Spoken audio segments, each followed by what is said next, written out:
Bienvenido a un nuevo audio resumen del libro Profetas y Reyes, escrito por Elena White. Capítulo 37. Llevados cautivos a Babilonia.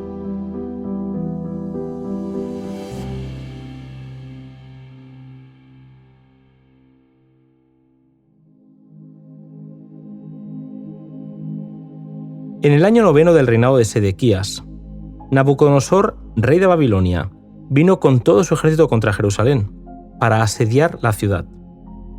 Para Judá, la perspectiva era desesperada, porque el Señor ya había declarado que no la protegería. Los egipcios acudieron en auxilio de la ciudad sitiada, y eso hizo que los caldeos se retirasen momentáneamente. Esta retirada dio esperanza a Sedequías, que le pidió a Jeremías que orase a Dios en favor de la nación hebrea. La temible respuesta del profeta fue que los caldeos regresarían y destruirían la ciudad. El decreto había sido dado. La nación impía no podía ya evitar los juicios divinos.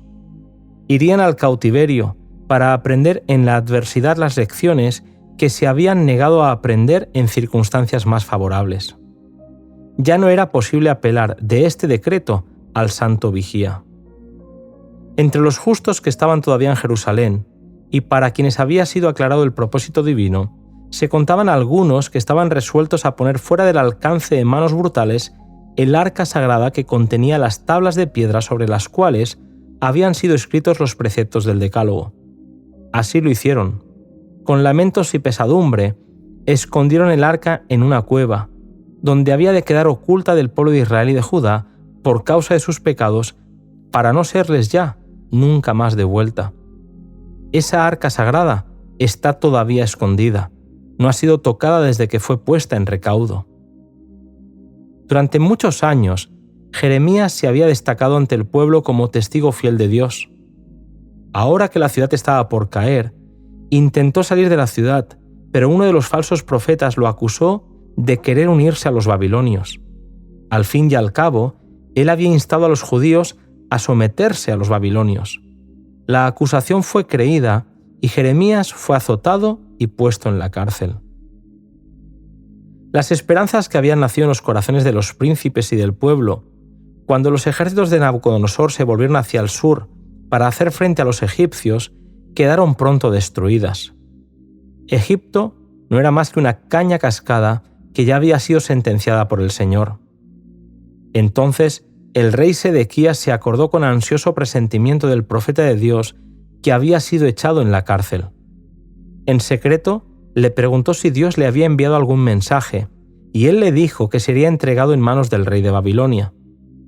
Siendo que su encarcelamiento era injusto y que las falsas profecías de liberación jamás se cumplirían, Jeremías le pidió al rey no volver a la cárcel. Sedequías ordenó que lo dejaran en el patio de la cárcel y que diariamente le dieran una torta de pan hasta que todo el pan de la ciudad se agotase. Desde el patio de la cárcel, Jeremías continuó aconsejando que el pueblo se sometiera al gobierno babilónico. Ofrecer resistencia era invitar a una muerte segura. Así lo había decretado Jehová. Los príncipes se enfurecieron con Jeremías por este mensaje que, según ellos, estaba debilitando la resistencia y minando la esperanza del pueblo. Fueron al rey y exigieron que acabara con la vida del profeta. Aunque sabía que las acusaciones eran falsas, el rey lo entregó en sus manos para que hicieran con Jeremías lo que ellos quisieran. Entonces lo arrojaron en una mazmorra que había en el patio de la cárcel. Lo metieron con cuerdas y lo abandonaron allí hundiéndose en el barro que llenaba aquel calabozo. Dios no olvidó a su siervo e hizo que sus amigos intercedieran a su favor ante el rey, que lo volvió a colocar en el patio de la cárcel. De nuevo mandó el rey llamar secretamente al profeta y le preguntó si tenía mensaje de Dios.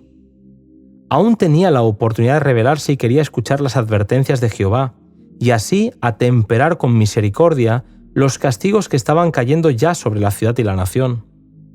El mensaje no fue alentador. O se entregaba para salvar su vida y que la ciudad no fuera destruida, o sería capturado y los caldeos acabarían con Jerusalén. El rey expresó su temor a ser traicionado por los suyos, pero Jeremías le dijo que eso no iba a pasar. Entonces añadió: «Oye ahora la voz de Jehová que yo te hablo, y tendrás bien y vivirá tu alma». Así, a una última hora, Dios indicó claramente su disposición a manifestar misericordia a aquellos que decidiesen someterse a sus justos requerimientos. Si el rey hubiese decidido obedecer, el pueblo podría haber salvado la vida y pudiera haberse evitado la conflagración de la ciudad, pero él consideró que había ido demasiado lejos para retroceder. Temía a los judíos y al ridículo, hasta temblaba por su vida. Después de haberse rebelado durante años contra Dios, Sedequías consideró demasiado humillante decir a su pueblo: «Acepto la palabra de Jehová según la ha expresado por el profeta Jeremías. No me atrevo a hacerle guerra al enemigo frente a todas estas advertencias». Con lágrimas, rogó Jeremías a Sedequías que se salvase a sí mismo y a su pueblo, pero el rey se había encaminado erróneamente y no quería retroceder. Decidió seguir el consejo de los falsos profetas, haciéndose esclavo de la opinión pública. Aunque convenció del valor que tenía el consejo dado por Jeremías, no tenía energía moral para obedecer y como consecuencia siguió avanzando en la mala dirección.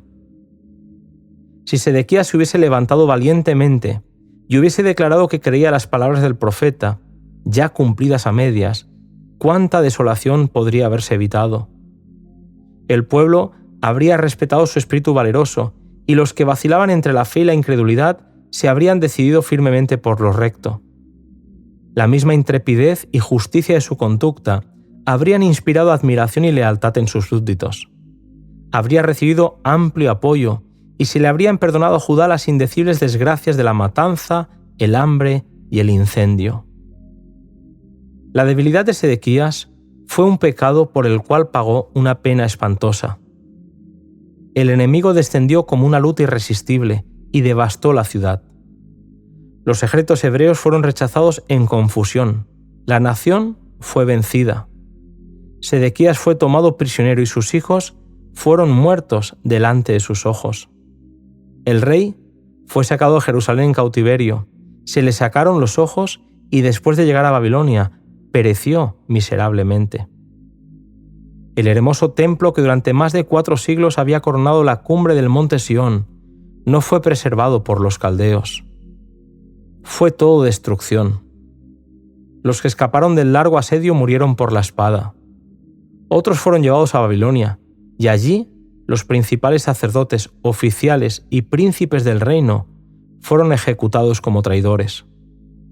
En cuanto a Jeremías, el rey Nabucodonosor ordenó a su capitán de la guardia que no le pasara nada malo.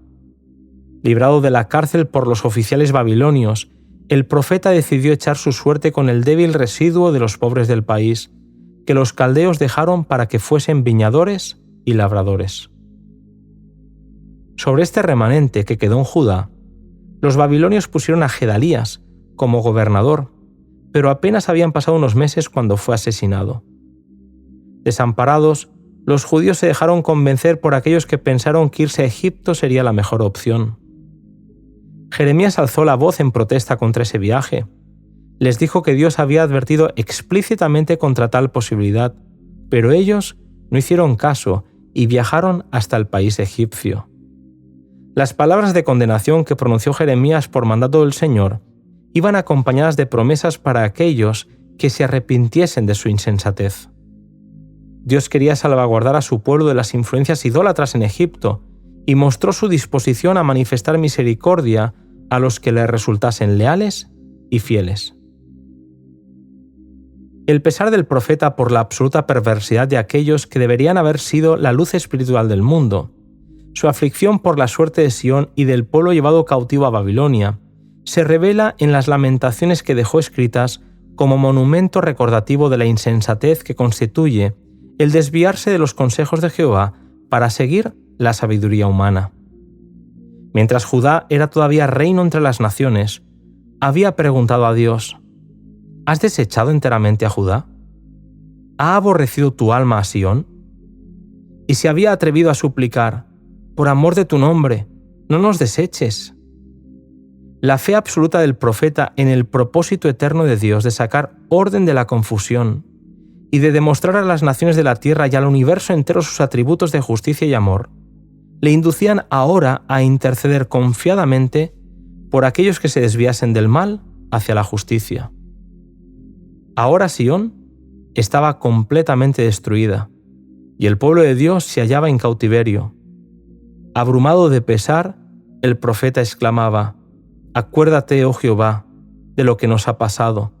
Ve y mira nuestro oprobio. Nuestra heredad se ha vuelto a extraños, nuestras casas a forasteros. Huérfanos somos sin padre, nuestras madres como viudas. Nuestros padres pecaron y son muertos. Nosotros cargamos sus castigos. Siervos se enseñorearon de nosotros. No hubo quien de su mano nos librase. Por esto fue entristecido nuestro corazón. Por esto se llenaron nuestros ojos de lágrimas. Mas tú, Jehová, permanecerás para siempre, tu trono de generación en generación. ¿Por qué te olvidarás para siempre de nosotros y nos dejarás por largos días? Vuélvenos, oh Jehová, a ti, y nos volveremos. Renueva nuestros días como al principio».